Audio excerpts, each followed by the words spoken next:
হোলির বাজারে মধ্যমণি হ্যাপি হোলি টি শার্ট। সামনে রঙের উৎসব। শিলিগুড়ির বিভিন্ন বাজারে ইতিমধ্যেই বিভিন্ন রকমের রং, আবির, পিচকারির দেখা মিলছে। শিলিগুড়ির বিভিন্ন বাজারগুলিতে ইতিমধ্যেই ব্যবসায়ীরা রং আবিরের পসরা নিয়ে বসে পড়েছেন। প্রতি বছরের মতো এবছরও আবিরের চাহিদা বেশি রয়েছে বাজারে। এছাড়াও বিভিন্ন রকমের রঙও বিক্রি হচ্ছে, রকমারি পিচকারির চাহিদাও রয়েছে। সব মিলিয়ে জমজমাট বাজার। গতবারের তুলনায় রং আবিরের দাম কিছুটা কম, এই কারণে বিক্রি বেড়েছে। পাশাপাশি দেদার বিক্রি হচ্ছে happy Holi T shirt, panjabi. সাদা রঙের এই টি শার্ট এবং পাঞ্জাবির চাহিদা দোলের সময় সব থেকে বেশি থাকে। 150 টাকা, 100 টাকা, 150 টাকা কুর্তি, মেয়েদেরটা 150 টাকা, ছেলেদেরটা 100 টাকা। কেমন বিক্রি হচ্ছে?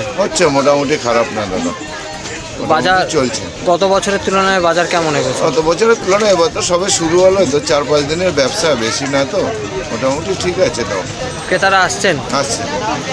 কি মনে করছেন এবছর কেমন হবে, বিক্রি হবে? আশা করি আগের বছরের তুলনায় ভালো হবে।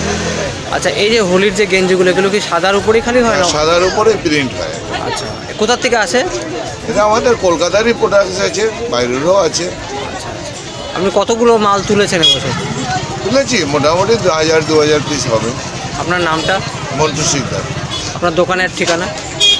আকাশকন্যা রেলগেট, টোটাল রেল লাইনের পাশে। আমাদের ভিডিও ভালো লাগলে লাইক ও শেয়ার করুন। কমেন্ট সেকশনে আপনাদের মতামত জানান। আরও ভিডিও পেতে আমাদের চ্যানেলটিকে সাবস্ক্রাইব করুন এবং প্রতি মুহূর্তে